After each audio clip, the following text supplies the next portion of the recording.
Un tueur en série fait des victimes dans l'ouest de l'État de New York aux États-Unis. Il les choisit en fonction de la couleur de leur peau.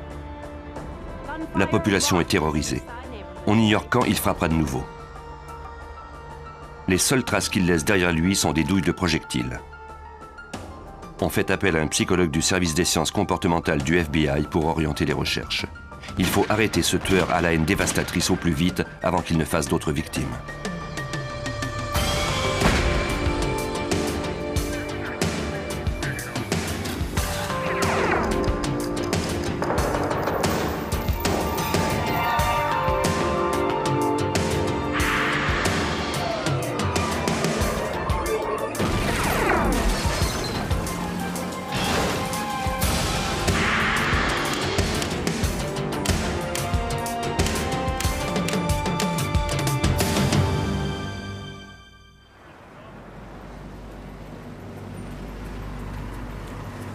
Le 22 septembre 1980, à Buffalo, dans l'État de New York, Glenn Dunn se rendit en auto avec Larry Robinson au supermarché. Arrivé sur les lieux, Robinson descendit de voiture pour aller encaisser un chèque.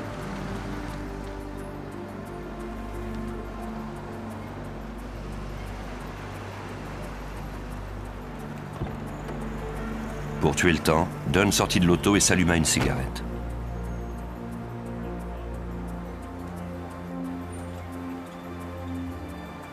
Vers 21h45, Madonna Gorney, une infirmière, venait de terminer son quart de travail.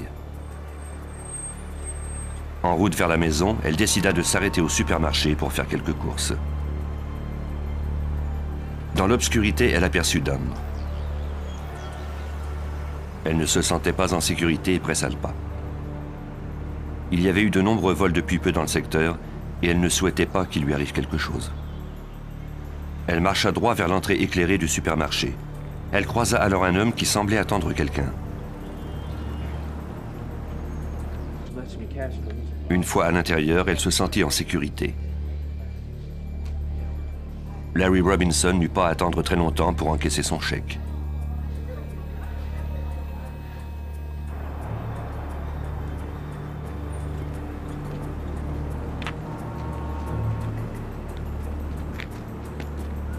En sortant, il aperçut la voiture de Dunn au bout de l'immeuble. Il marchait dans cette direction.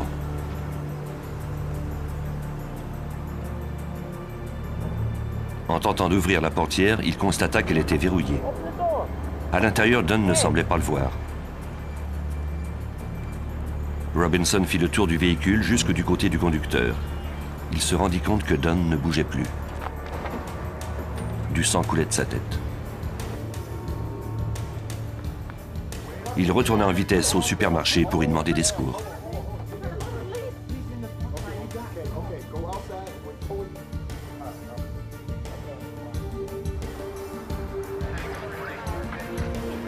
Madonna Gorney, qui en sortait, proposa alors son aide.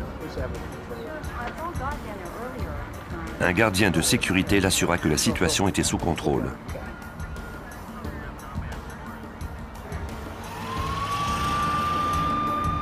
L'état de Dunn était critique. Il avait reçu 3 balles dans la tête. Les ambulanciers firent tout ce qu'ils pouvaient pour lui sauver la vie, mais son cœur s'était arrêté de battre. Toutes les tentatives pour le ramener à la vie échouèrent. On constata son décès à son arrivée à l'hôpital. Les policiers, qui annoncèrent la nouvelle à ses parents, apprirent alors que la victime n'avait que 14 ans. Une équipe d'experts se mit à la recherche d'indices sur l'identité du meurtrier. Les empreintes prélevées sur la voiture provenaient toutes de Dunn et de Robinson. Le sang provenait bien de Dunn.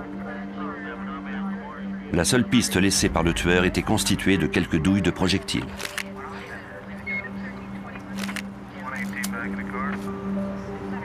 L'arme utilisée était de calibre 22. On vérifia les plaques d'immatriculation de la voiture pour apprendre qu'elle avait été volée la veille chez un marchand d'auto. Les policiers interrogèrent Robinson. Il leur dit qu'il connaissait peu Dunn et qu'il ignorait que la voiture avait été volée. Il déclara qu'il s'en allait au supermarché à pied plus tôt ce soir-là, quand Dunn était arrivé à sa hauteur et lui avait offert de l'y conduire. Des amis et des membres de la famille de la victime confirmèrent par la suite que Robinson connaissait à peine Don. Pour trouver une piste, les policiers interrogèrent les résidents du quartier.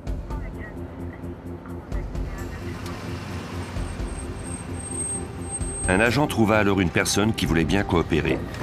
Il appela un détective pour qu'il la soumette à un interrogatoire. Barbara Wozniak vivait juste à côté du supermarché.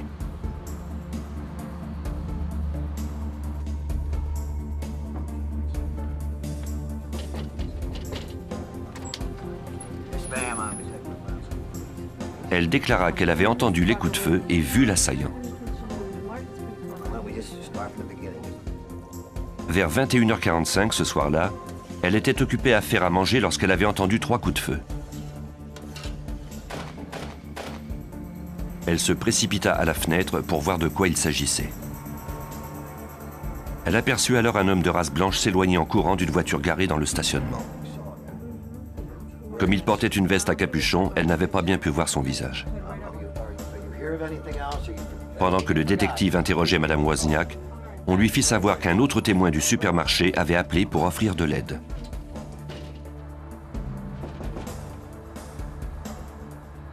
Il s'agissait de l'infirmière Madonna Gorney. Elle leur fit part de ce qu'elle avait vu.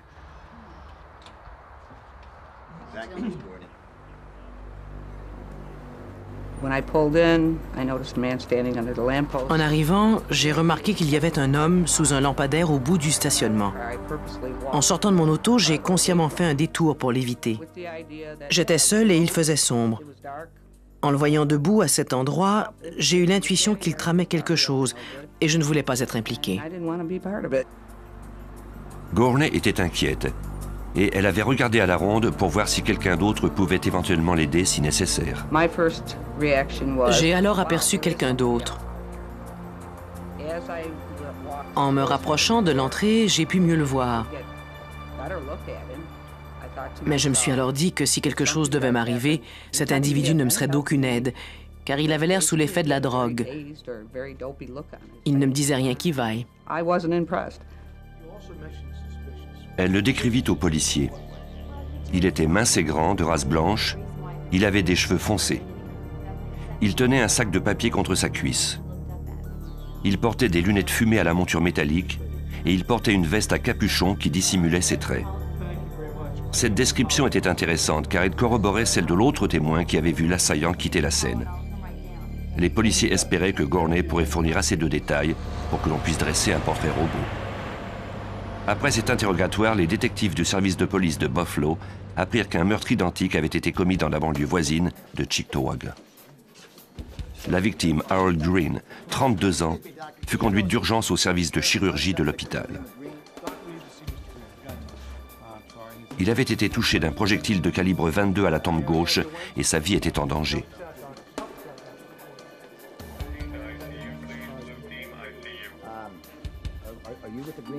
Les détectives rencontrèrent sa femme dans la salle d'attente de l'urgence et lui demandèrent ce qu'elle avait vu de la fusillade. Son mari s'était arrêté dans un restaurant.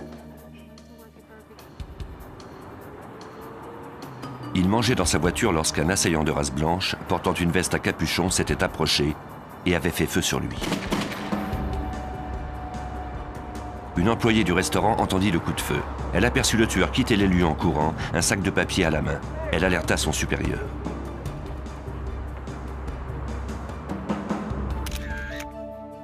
Comme l'attaque ressemblait en tout point à celle de la veille, il y avait sans doute un lien entre les deux affaires.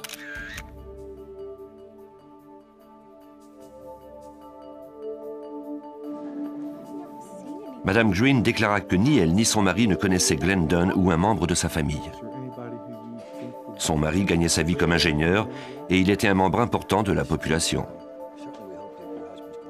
Il n'évoluait pas du tout dans les mêmes cercles que l'adolescent. En fait, il n'y avait aucun point commun entre les deux victimes. Green mourut sans avoir repris conscience. Il n'y avait qu'un seul lien entre les deux fusillades. Le lieutenant Thomas Round du service de police de Cheektowaga dirigeait les analyses criminalistiques de ces deux enquêtes. Le premier indice solide qui reliait le cas du restaurant de Cheektowaga à celui de Buffalo, c'était les douilles de projectiles de calibre 22. À cette étape de l'enquête, il s'agissait pour nous d'une arme à feu dont nous ignorions le calibre. Nous ne savions pas encore quel type précis d'arme à feu avait laissé cette douille. Le même soir, les détectives affectés aux homicides furent dépêchés sur la scène d'une autre fusillade. C'était la troisième attaque d'un homme noir en moins de 36 heures. Emmanuel Thomas, 31 ans, avait été tué au moment où il traversait la rue dans un quartier résidentiel. Grâce aux témoins, les enquêteurs purent reconstituer la suite des événements. Une heure plus tôt, Frenchy Cook avait quitté la maison de son ami Emmanuel Thomas. Ce dernier, qui était peintre en bâtiment, dit à sa femme qu'il partait faire une course et qu'il reviendrait tout de suite après.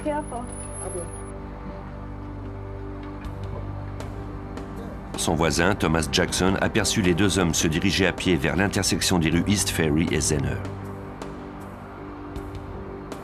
Thomas et Cook traversaient la rue quand le meurtrier sortit de la pénombre.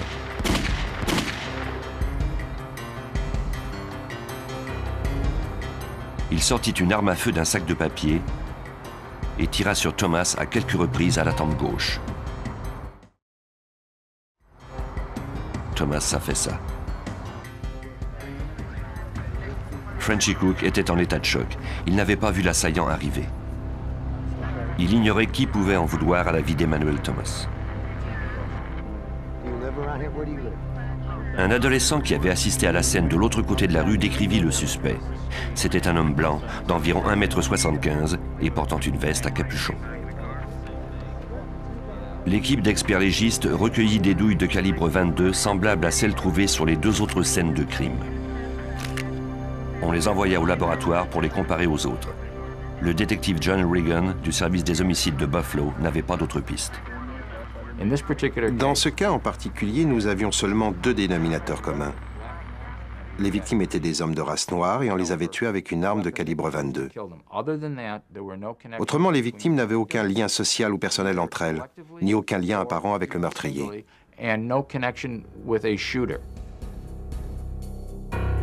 La presse surnomma le mystérieux assaillant le tueur à la 22.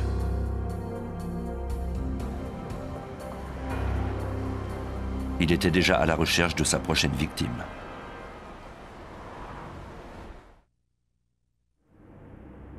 Le tueur au calibre 22 s'attaquait à des hommes de race noire à Buffalo dans l'État de New York. Il avait fait 3 victimes en moins de 36 heures et n'avait laissé que peu d'indices derrière lui. Emmanuel Thomas était sa dernière victime.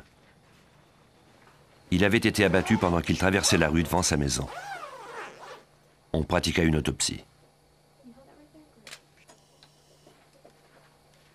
Les médecins légistes remarquèrent des brûlures causées par de la poudre près des blessures de projectiles. Cela signifiait que le canon de l'arme était à une courte distance de sa tempe. À en juger par les traces de brûlure et leur gravité, le tueur devait se servir d'un fusil au canon tronqué. Les médecins retirèrent de la tête 2 projectiles de calibre 22 déformés par le coup de feu. Ils les envoyèrent au laboratoire balistique pour analyse.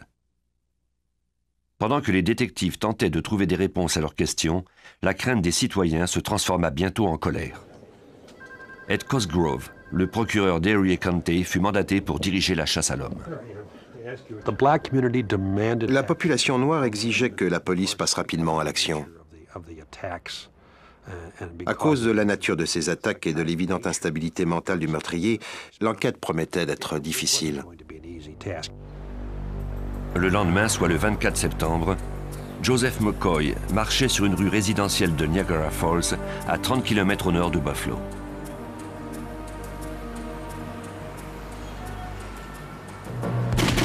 Devant une église, un assaillant tua l'homme de 43 ans. Un témoin décrivit par la suite le meurtre.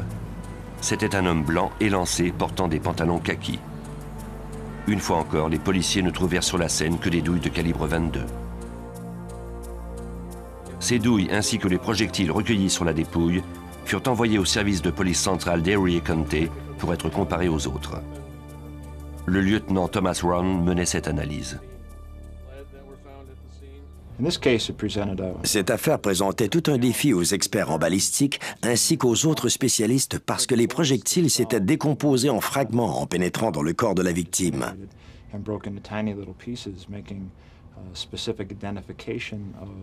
Pour les experts, l'identification de l'arme n'en était que plus difficile, sinon impossible.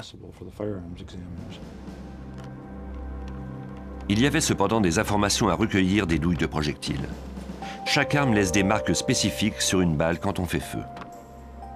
Le percuteur, l'éjecteur et l'extracteur d'une arme laissent des sillons sur le projectile. Pour les experts, c'est en quelque sorte l'empreinte digitale de l'arme. Après analyse, ils conclurent que les projectiles des 4 crimes avaient tous été tirés avec la même arme à feu. Les marques laissées par le percuteur, l'éjecteur et l'extracteur nous ont vite poussé à conclure que l'arme utilisée était un Ruger de modèle 10-22. Cette 4e fusillade secoua de nouveau la population noire, d'autant plus que les enquêteurs ne disposaient pas encore d'un suspect. Devant leur incapacité à trouver des réponses, les autorités locales firent appel au FBI.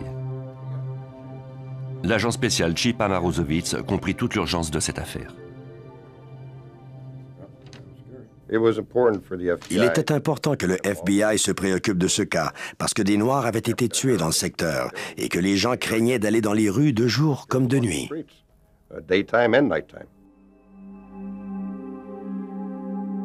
Un dessinateur du FBI interrogea de nombreux témoins et dressa un portrait robot. Ce portrait fut distribué aux unités de patrouille et diffusé dans les journaux, de même qu'à la télévision. Des policiers le montrèrent également aux citoyens lors de porte-à-porte. Le poste de police reçut des milliers d'appels téléphoniques. Le détective Reagan réalisa alors que ce portrait n'avait qu'agrandi davantage le champ de recherche. Ce portrait pouvait ressembler à n'importe qui. Suite à sa diffusion, nous avons reçu environ 6000 appels auxquels nous devions donner suite. Notre crainte était de mettre la main sur le meurtrier et de le laisser filer par inattention à cause du trop grand nombre de vérifications. C'était vraiment notre plus grande peur. Pendant que les détectives du service de police local suivaient des pistes dans le secteur de Buffalo, les agents du FBI enquêtèrent sur d'autres pistes à l'extérieur d'Erie County. Certaines informations les menèrent en Pennsylvanie, en Ohio, partout en Nouvelle-Angleterre, ainsi qu'au Canada. Avec autant de pistes, nous devions travailler 24 heures par jour. Nous étions à la recherche d'un homme blanc, agissant en solitaire, qui pouvait tout aussi bien être un voisin ou un autre client de la cafétéria sans qu'on ait le moindre soupçon à son égard. Le 8 octobre 1980, des ouvriers de la construction en banlieue de Buffalo trouvèrent un taxi abandonné sur la voie de service de l'autoroute de l'État de New York. Comme personne ne venait le récupérer, ils appelèrent la police de l'État.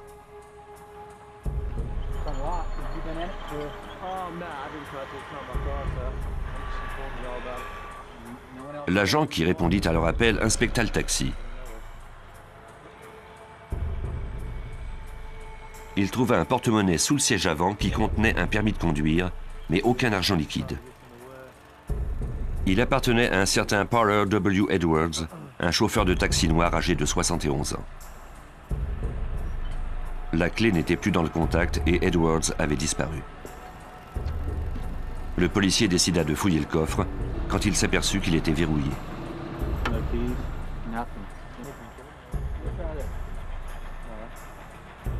À l'aide d'un pied de biche, il l'ouvrit. Il contenait le cadavre d'Edwards. Parler Edwards a littéralement été frappé à mort dans un stationnement de la ville de Cheektowaga. Nous avons retrouvé des fragments de son crâne, de sa mâchoire, des dents, ainsi que beaucoup de sang. Avant de mettre le corps de la victime dans le coffre, le meurtrier avait ouvert sa poitrine pour en extirper le cœur. On ignorait encore s'il y avait un lien entre cet homicide et les autres, puisque le tueur n'avait pas utilisé d'arme à feu. Le fait que la victime soit noire a semé un certain doute dans l'esprit des détectives. Nous nous demandions si le meurtrier avait décidé de changer sa façon de faire et de mutiler ses victimes. Les policiers n'en savaient absolument rien. Il était possible qu'il s'agisse d'un cas isolé, ou encore que l'auteur de ce meurtre se soit inspiré de l'autre tueur. L'équipe dont la mission était de retrouver l'assaillant compta bientôt 150 personnes de divers services de police. La ligne téléphonique sonnait 24 heures par jour. Malheureusement, aucun appel ne conduisit les détectives à un suspect potentiel. La tension au sein de la population augmentait sans cesse et l'agent spécial Richard Ferry se sentait de plus en plus impuissant. Dans cette affaire, il y avait de nombreux meurtres. Rien n'indiquait qui en était l'auteur. Pour un enquêteur, il est toujours extrêmement difficile de se rendre à l'évidence et de reconnaître qu'on n'a rien pu trouver qui puisse nous aider à identifier l'auteur du crime. Dans la matinée du 9 octobre, un ouvrier roulait en direction des quais de la ville de Tonawanda, à seulement quelques kilomètres de Buffalo. Au bord de la route, il remarqua le corps d'un homme gisant face contre terre dans les herbes hautes.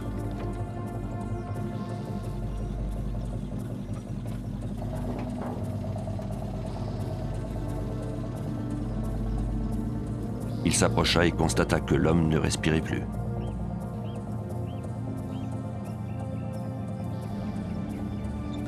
Il s'empressa de téléphoner aux autorités. Des policiers furent dépêchés sur la scène quelques minutes plus tard.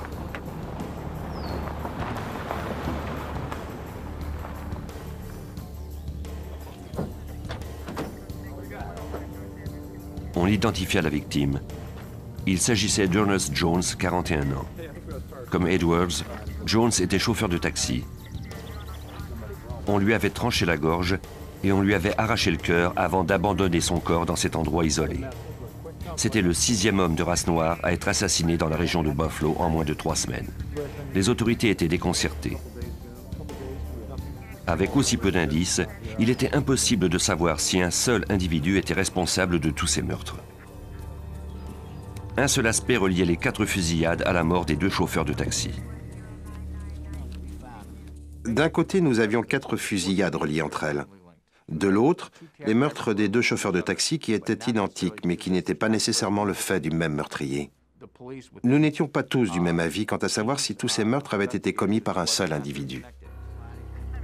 Pour les agents fédéraux et les enquêteurs, il était encore impossible de déterminer s'ils étaient à la recherche d'un ou de 2 tueurs en série. Le 9 octobre 1980, 6 hommes d'origine afro-américaine avaient été trouvés assassinés dans la région de Buffalo. On ignorait si tous ces crimes étaient le fait d'une seule et même personne. En seulement 3 semaines, ces meurtres en série avaient divisé la population en 2 camps, celui des Noirs et celui des Blancs. Le procureur Edward Cosgrove dirigeait cette enquête. Il est difficile de décrire le sentiment général au moment de ces meurtres. La population noire exigeait que la police arrête au plus vite ces meurtres sordides. Je donnais des conférences de presse auxquelles assistaient des journalistes de quotidiens nationaux. Ils exigeaient tous des réponses, mais je ne pouvais pas leur en donner. Ces meurtres firent la manchette dans tout le pays. On offrit une récompense de 100 000 $ à quiconque pourrait conduire les policiers à l'arrestation et à l'inculpation du tueur au calibre 22. Jimmy Carter, qui était alors président des États-Unis, prêta attention à cette affaire. Comme les droits civiques des victimes étaient peut-être en cause, il ordonna l'ouverture d'une enquête fédérale. Les autorités policières locales disposaient maintenant des ressources du FBI. Les agents fédéraux étudiaient les informations recueillies. C'est alors qu'un autre événement tragique secoua la population du nord de l'État de New York. Dans la soirée du 10 octobre, Colin Cole dormait dans un lit à l'hôpital général de Buffalo. Cole était détenu à la prison locale et il se remettait d'une surdose de drogue. L'heure des visites allait se terminer quand un homme traversa le hall du 7e étage à la recherche de la chambre de Cole. Le détenu se mit à halter. L'homme était en train de l'étrangler. Une infirmière qui distribuait des médicaments surprit l'étrangleur. Il prit la fuite sans avoir eu le temps de tuer sa victime. L'infirmière alerta les gardiens de sécurité, mais c'était déjà trop tard. C'était la 7e attaque sur un homme de race noire en 3 semaines. On ignorait si le tueur au calibre 22 était responsable de cette dernière attaque. Les enquêteurs avaient besoin de quelqu'un qui était plus familier avec ce type de crime. Ils firent appel à John Douglas, du service des sciences comportementales du FBI, pour faire dresser le portrait du tueur en série. Grâce à ce portrait, Douglas pourrait fournir à l'équipe une idée des comportements du tueur au calibre 22. Douglas est actuellement analyste senior pour apbnews.com, un site internet qui diffuse des informations en matière de crime. Il a consacré 20 ans de sa vie à mettre au point l'étude des comportements criminels. Un profil est censé nous fournir une description plausible de l'agresseur. Il doit nous permettre d'éliminer les fausses pistes. Il peut aussi nous aider à repositionner l'enquête policière et indiquer aux enquêteurs s'ils sont sur la bonne voie. Douglas monta à bord du premier avion à partance pour Buffalo. Pendant le vol, il se familiarisa avec le dossier de l'enquête. Je dois marcher à la fois avec les chaussures du tueur et avec celles de la victime pour comprendre exactement ce qui s'est produit au cours de l'assaut. Je tente d'expliquer pourquoi un individu en particulier a été victime du criminel.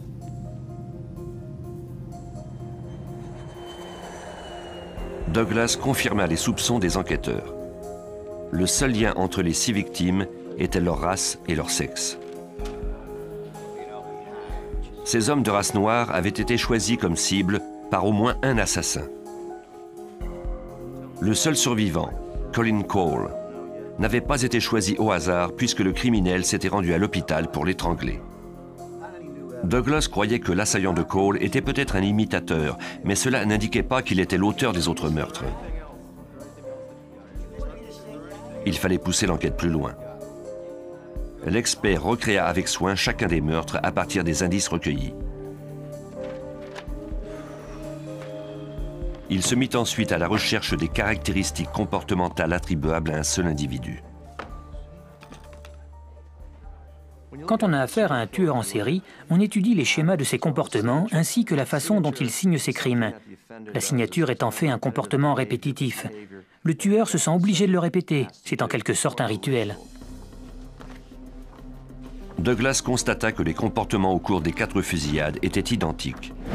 Le tueur au calibre 22 avait choisi ses victimes au hasard et les avait surprises en tirant sur elles rapidement et à bout portant, puis il s'était enfui sitôt son forfait accompli, avant même que la victime ne soit morte. C'était toujours des attaques éclairs. Pour les meurtres des chauffeurs de taxi, le schéma de comportement n'était pas le même. Dans ces 2 derniers cas, le meurtrier avait sauvagement poignardé ses victimes, puis il les avait mutilées avant d'abandonner leur corps à une certaine distance de l'endroit où il les avait tuées. Le tueur avait passé beaucoup de temps avec les victimes, même après leur mort. Pour Douglas, cela pouvait indiquer que 2 meurtriers étaient à l'œuvre. Il y a de nombreux types de tueurs en série. Certains ont un rapport personnel avec leur victime, alors que d'autres un rapport impersonnel. Le premier veut regarder la victime droit dans les yeux. Si c'est possible, il passera plusieurs heures avec elle. Il recherche un contrôle et une domination totale. C'est comme ça qu'il obtient l'excitation qu'il recherche. Les chauffeurs de taxi avaient été victimes d'un tueur qui recherchait un rapport personnel. Ces crimes démontraient une rage et un acharnement qui étaient absents dans les fusillades. Douglas était d'avis que le comportement psychopathologique du tueur se manifestait ici d'une façon différente. Règle générale, les premiers symptômes d'un tueur en série apparaissent à l'âge de 25 ou 28 ans.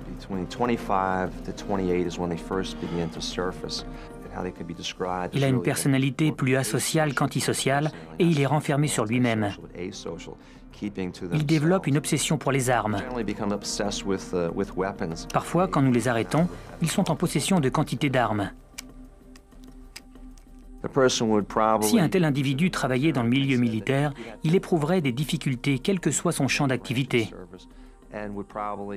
Très souvent d'ailleurs, on ne le garderait pas dans l'armée.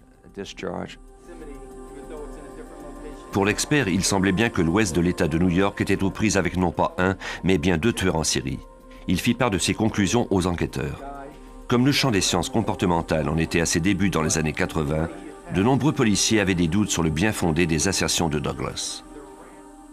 Certaines personnes perçoivent notre travail comme de la magie vaudou ou de la sorcellerie. Elles se demandent par exemple comment nous pouvons déterminer l'âge de l'assaillant. Or, c'est plutôt facile quand on a travaillé sur un certain nombre de cas. Grâce à son expérience dans des cas semblables, l'expert put ajouter que le tueur au calibre 22 était sans doute un amateur de chasse qui n'avait occupé que des emplois de subalterne. Il restait maintenant aux enquêteurs à trouver le moyen d'éliminer les suspects en se basant sur le profil. La ville de Buffalo n'était pas la seule de l'État à vivre dans la peur. À New York même, soit à 650 km au sud-est, un assaillant armé d'un couteau terrorisait le centre-ville. Evan Frazier, un résident de banlieue qui utilisait le métro, fut poignardé 3 jours avant Noël. Comme il avait résisté à l'assaillant en se défendant avec ses bras, il survécut à l'assaut. Il signala l'attaque au service de police de la ville. À 13h25, il avait remarqué qu'un autre usager discutait avec une jolie femme. Frazier avait l'intuition que l'homme cherchait à convaincre la femme de le suivre. Mais cette dernière était visiblement agacée par ses avances et elle descendit du wagon à la station suivante. Frazier était alors retourné à la lecture de son journal. Tout d'un coup, l'homme assis de l'autre côté du wagon rejoignit Frazier et se mit à lui taillader l'avant-bras et le poignet avant de prendre la fuite. Frazier fournit une description de son assaillant. C'était un homme blanc d'une trentaine d'années aux cheveux bruns et qui portait une veste bleue. 2 heures plus tard, soit à 15h30, Lewis Rodriguez, 19 ans, marchait dans le secteur ouest du centre-ville de Manhattan lorsqu'un homme de race blanche sauta sur lui en exigeant qu'il lui remette son portefeuille. Rodriguez repoussa ce dernier assaut, mais son assaillant riposta et le poignarda à 2 reprises en pleine poitrine. Avant de mourir, il donna la description de l'homme au policier.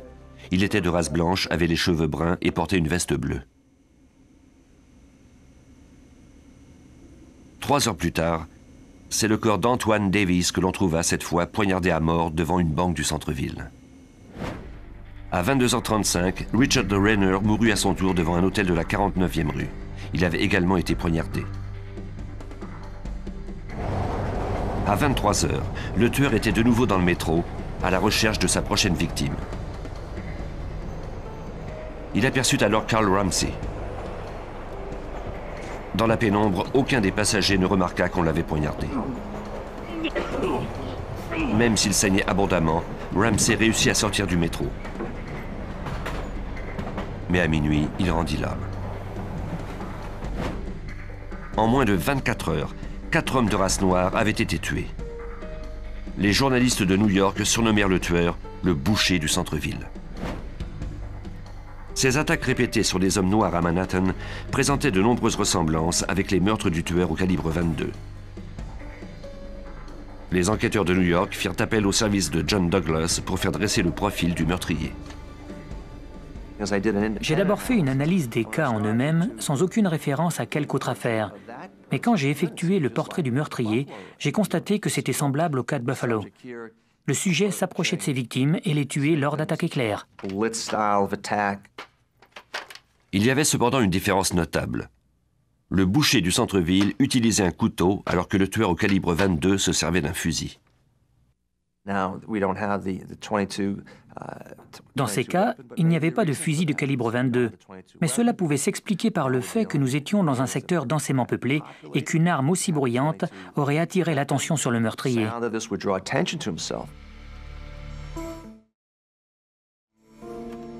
Pour Douglas, le comportement était le même. Que l'assaillant soit armé d'un fusil ou d'un couteau, il procédait de la même façon. À la fin de décembre, le procureur Cosgrove trouva un autre élément qui renforçait l'opinion du psychologue. Au cours de cette période, il n'y avait pas eu d'autres attaques ici dans la ville de Buffalo. Le tueur au calibre 22 ne s'était pas manifesté. Dans les premières semaines de 1981, le meurtrier semblait avoir disparu.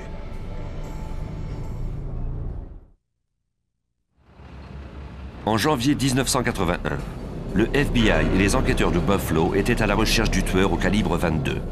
Ce dernier était recherché pour le meurtre d'au moins 8 hommes de race noire à New York et à Buffalo. Après quelques mois d'enquête, le détective John Regan et son équipe n'étaient pas encore parvenus à trouver un suspect solide. L'affaire ne progressait pas et nous étions tous déçus. On ne savait pas quelle direction prendre. Nous n'avions aucune idée de l'identité du suspect. Puis tout à coup, quelqu'un a fait un appel déterminant au service des homicides de la police de Buffalo. L'homme au bout du fil était un officier de la division des enquêtes criminelles de l'armée à Fort Benning, en Géorgie. Le soldat Joseph Christopher, 25 ans, était gardé en détention par l'armée pour assaut sur un collègue. Le 13 janvier 1981, il avait tenté de poignarder un soldat noir enrôlé depuis peu. Pendant sa détention, Christopher avait également tenté de se castrer à l'aide d'un rasoir. Le capitaine Dorothy Anderson, qui soignait le prisonnier, l'avait entendu murmurer qu'il avait tué des hommes de race noire à New York et à Buffalo. Il ne se rappelait plus du nombre de victimes, mais il lui avait confié qu'il n'avait pas pu s'empêcher de les attaquer. Troublé par son histoire, Anderson en informa la division des enquêtes criminelles. Elle rapporta à l'officier qui la rencontra ce que le prisonnier lui avait raconté lors de son hospitalisation. L'officier se rappela alors le communiqué qu'il avait reçu concernant les meurtres de l'État de New York. Il appela le service des homicides de la police de Buffalo, comme le communiqué l'indiquait. Pour le procureur Cosgrove, cela expliquait pourquoi les attaques avaient cessé dans l'État de New York. Après la macabre découverte du corps du chauffeur de taxi et les 4 meurtres de la ville de New York durant la période des fêtes, les attaques se sont interrompues. Apparemment, c'était au même moment que Joseph Christopher se trouvait en Géorgie dans l'armée. Le FBI et les policiers disposaient enfin d'un suspect, Joseph Gerard Christopher. L'agent Amarozovitz et son équipe comparèrent sa description au profil du tueur recherché. C'était assez précis. Il devait s'agir d'un homme de race blanche au début de la trentaine, plutôt solitaire. Il était possible qu'il soit dans l'armée et qu'il soit hospitalisé pour des motifs d'ordre psychiatrique. Avant d'entrer dans l'armée, il avait occupé des emplois de subalterne. Dès que nous avons obtenu le nom de Joseph Gerard Christopher, nous avons compris que ce profil lui collait parfaitement à la peau. Les enquêteurs retracèrent des connaissances et des amis du suspect. David Robinson le connaissait depuis plus de 10 ans.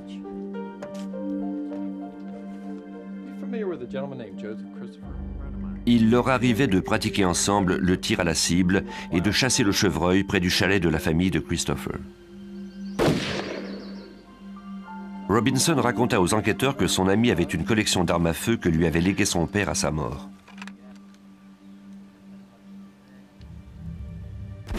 Une des armes de cette collection était une carabine Ruger de calibre 22. Il n'avait cependant jamais vu Christopher avec une arme de ce calibre au canon tronqué. Les enquêteurs obtinrent un mandat de perquisition de la dernière résidence connue de Christopher. Ils se présentèrent au domicile de sa mère à Buffalo le 22 avril 1981.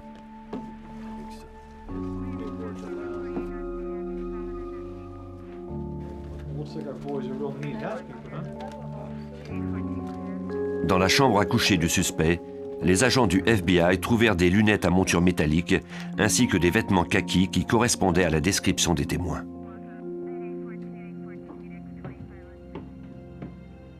Le profil du FBI dressé par l'expert John Douglas indiquait que le tueur au calibre 22 était probablement fasciné par les armes et le monde militaire. Le sous-sol de Christopher était un véritable stand de tir. Les agents trouvèrent la collection d'armes ainsi qu'un canon d'armes à feu scié. Parmi tout cet attirail, ils trouvèrent également des boîtes de munitions de calibre 22, une cartouche utilisée également de calibre 22, ainsi qu'un chargeur rotatif. Pour l'expert en balistique Thomas Rohn, ces indices étaient significatifs. La découverte du chargeur du Ruger 10-22 était très importante. Elle appuyait l'hypothèse selon laquelle le tueur avait une arme assez courte pour tenir dans un sac de papier au cours des attaques.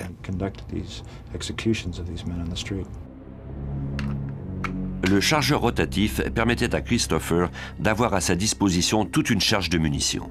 De plus, il pouvait laisser l'arme au bout tronqué dans le sac sans la recharger.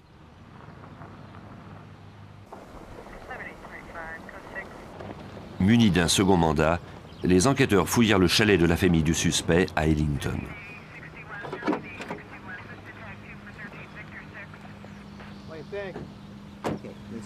Ils effectuèrent des recherches à l'endroit où Robinson et Christopher tiraient sur des cibles.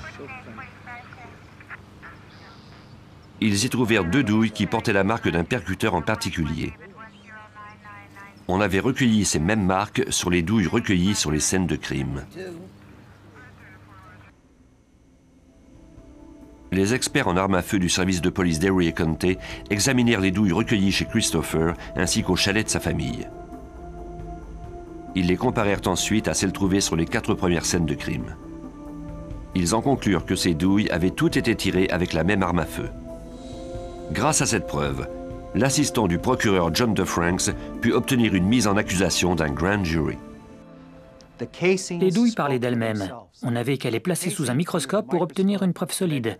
Il était impossible de l'altérer ou de la modifier. Joseph Christopher fut envoyé à Buffalo pour subir son procès. Les agents dissimulèrent son visage sous une cagoule pour que les témoins ne puissent pas l'identifier par le biais des médias.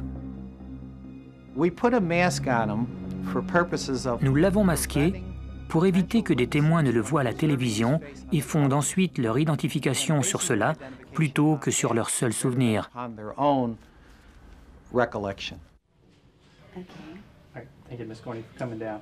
L'un des témoins clés était Madonna Gorney. Elle avait aperçu le tueur le premier soir où il avait fait feu dans le stationnement du supermarché. Le 5 mai 1981, on lui montra Joseph Christopher lors d'une séance d'identification. J'étais craintive. J'avais peur que l'une ou l'autre des personnes qui défilaient devant nous puissent nous voir pendant la séance. Gorney était protégée par les spots d'éclairage qui aveuglaient les sujets. Elle put identifier Christopher à 2 reprises. Les agents du FBI et les policiers étaient maintenant convaincus qu'ils avaient enfin mis la main au collet du tueur au calibre 22. Le procès fut retardé en raison de l'état mental de l'accusé. En décembre 1981, un juge déclara Joseph Christopher inapte à subir son procès en raison de sa santé mentale. Il fut envoyé au centre psychiatrique de Mid-Hudson pour y recevoir des soins.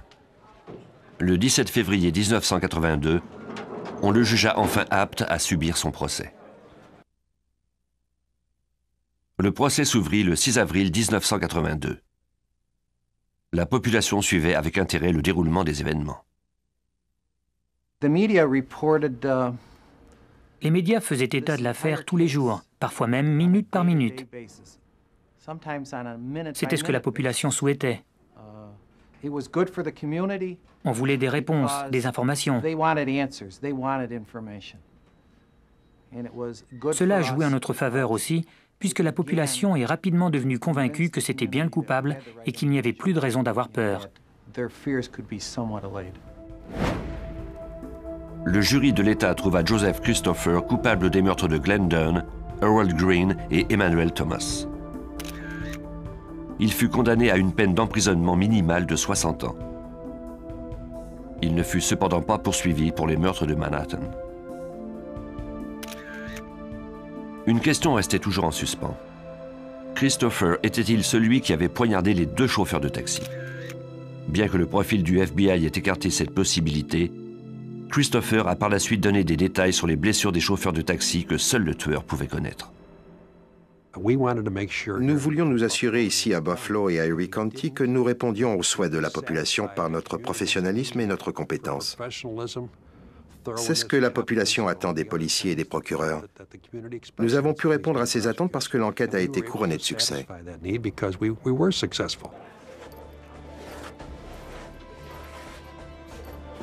Grâce à la science et au travail acharné des détectives, Joseph Christopher ne pourrait plus jamais tuer. Il a passé le reste de ses jours derrière les barreaux. Il est mort à 37 ans des suites d'un cancer du sein, ce qui est très rare chez l'homme.